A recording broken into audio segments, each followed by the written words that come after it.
Ugh, God help me. On Friday, I'm reviewing 4 Disney live-action remakes. So I figured that a good idea would be to watch a Disney animated movie just to make the pain less severe for Friday. And since I'm watching films from 1996, I chose the one Disney animated movie I have yet to see from that year. Will this be better than all the live-action remakes? I'm Brad, this is Watch Rate Heart, and oh man, please be good.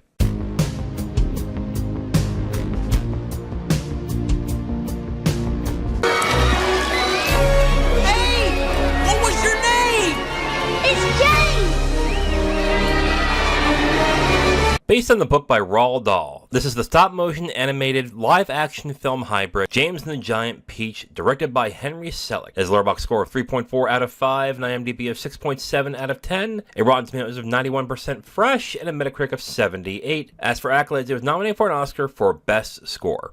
Well, so much for this being good. But I will say about James and the Giant Peach, I think the stop-motion animation is beautiful, which really is not a surprise. Everything from the way the character designs are, to the way it's animated, how everything looks, gorgeous. And that's Henry Selick. This guy does a lot of really good stop animation work. But I do have a lot of problems with James and the Giant Peach. First off, this story in this plot is so simple. Like, everything in the plot in the movie is simple. From characters, to the way that the plot moves, to the story arc, everything is mind-numbingly simple. I think this was meant for a very young age, and that's going to become a problem, and I'll tell you why in a little bit. I think the songs are also not very good. I didn't really like any of the songs that were done in this film. I was looking through all the reviews on Letterboxd. There were a couple that said that this film gave them nightmares as a kid, and I can kind of understand why. Like I just mentioned earlier, this film, it seems like it's meant for a very young crowd. Like, I'm talking Paw Patrol, Peppa Pig, Bluey crowd. I know there's adults who love Bluey, but you know what I mean. And that's fine. You can have a movie like that. But with the way that the animation is and how the character designs are, like, can you imagine a movie like The Nightmare Before Christmas for a 3 or 4-year-old? That's what this kind of feels like. And as an adult, I don't find the film creepy at all. I find it a little off-putting at times, but even though I do like the character designs and how the film looks. But I can imagine some of the things that are happening in this film with the way that the character designs are and the way the animation is, and being a little freaked out by this movie. My overall feeling is that I feel like this film was meant for really young kids, but the animation is just too dark for those young kids. That also presents a problem because the animation is so good, it's going to bring in the crowd that likes Nightmare Before Christmas, The Corpse Bride, stuff like that. And this film is going to be so quaint and simple that I don't think that crowd is going to like this movie. So I don't know who exactly this is for. And this is why I was a bit shocked with the stark difference between what the critics thought and what the audience thinks. The critics love this film. I even remember reading reviews about this film in '96, and the critics were adoring this film. But audiences, look at Letterboxd. Letterboxd is at the median. It's at 3.4. And some people are like, how dare you? But I can kind of understand why. Because on the one hand, the animation is gorgeous, absolutely. But on the other, it is so simplistic. And I really think it's meant for a very young crowd. That there really isn't anything for an adult to sink their teeth into unless they just really want to see the animation. So yeah, this was not a good time for me. I was actually bored throughout most of it. And I was honestly very happy it was just about 70 minutes long. Because I was just like, oh God, when is this over? And thank God it was over in a little bit. It's not a movie I liked, and I'm actually very disappointed by it. Now, in every episode of Watch Rate Heart, I not only give you my opinions on the films I'm watching, I also give you the opinions of the Letterboxd community. This first one is from Professor Dorkman. I always come back to Professor Dorkman. He does some good reviews. Professor disagrees with me. He gives it 4 stars out of 5 with a heart, and Professor says, a wonderful family film with the talents on hand to entertain the children and adult children. Plot moves along very well. Henry Selick is a marvelous talent, hoping for more to come.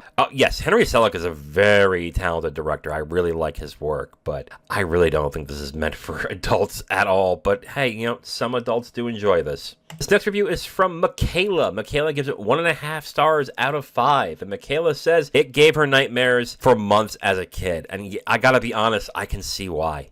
I can definitely see why some people who were like a young kid who their parents got this for them on Christmas or just to have, and they're like 3 or 4 and they watch it and go, oh my god. Like it's a cute film, but it's got this creepy undertone to it, and I think it mainly is because of Henry Selick's style of animation and how he makes his characters. This next review is from Daryl. Daryl gives it 2 stars out of 5, and Daryl says, my feelings before watching James and the Giant Peach were very much realized whilst watching the story. I'd never read the book, therefore the film doesn't hold any nostalgic value, and it's kind of boring. I have to agree too. I think I read this book a long time ago, but I don't remember much about it. However, the stop motion animation was interesting to watch. 2 aunts and the golf spider were easily the best characters. All in all, it weren't for me. Yeah, I do like the characters in this film. The 2 aunts I can really do without. And this last review is from Aura. Aura gives it 4 stars out of 5. And Aura has got a very pointed comment here, and it is, you people are insane for giving this an 3.4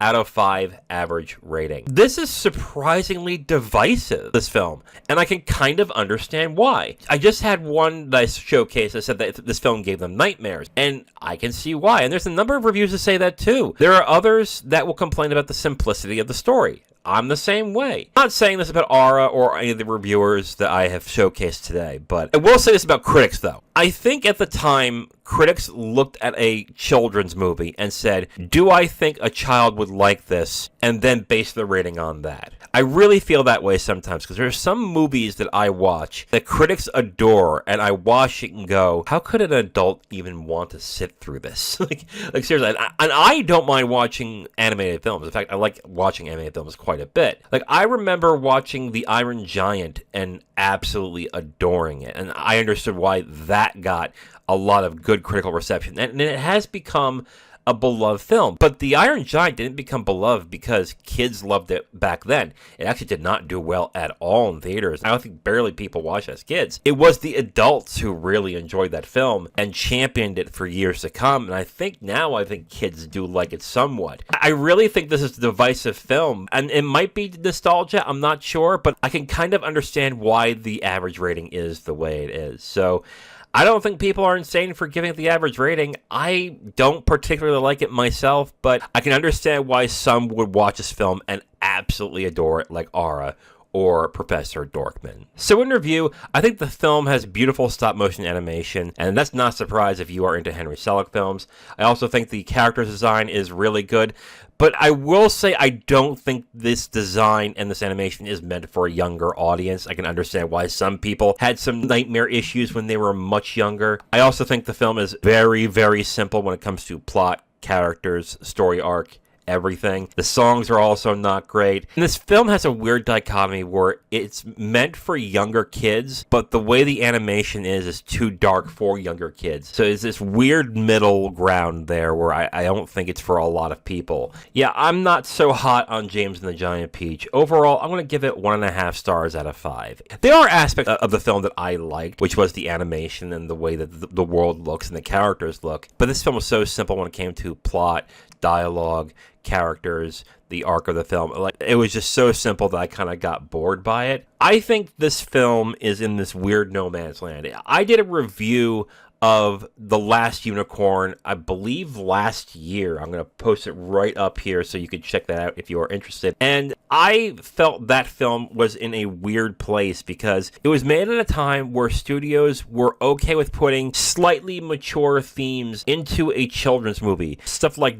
death, if it's like hinted at or it's not too gruesome, and they respected the intelligence of the person who was watching it, whether it was a child or an adult, to be able to handle this. And I think that James and the Giant Peach had this weird kind of problem because the story is clearly meant for a very young audience, like 3, 4, 5.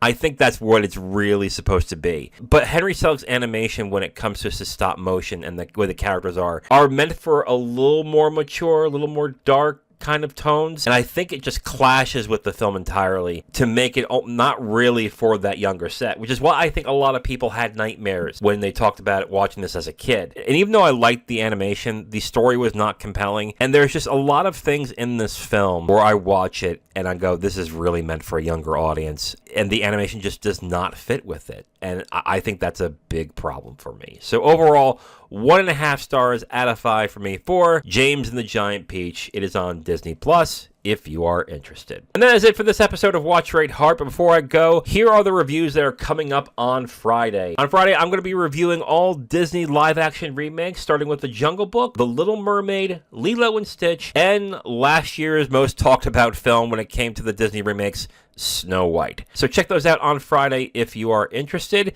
It's going to be fun? Well, maybe. We'll see. I mean, it'll be fun for you to listen to me and how I feel about it. I don't know if it's going to be fun for me. So, we'll see. So, check that out on Friday. If you liked any of the reviews I've highlighted in this episode, you can check the video description for a link to their Letterboxd profile. And be sure to give them a follow and let them know that Brad from Watch Rate Heart sent you. You can follow me on Letterboxd and X at Watch Rate Heart. Please like and subscribe if you enjoyed it and share with your friends. I'm Brad from Watch Rate Heart. Thank you for watching. And remember, we all watch and rate movies, but you give them the heart that makes them live forever.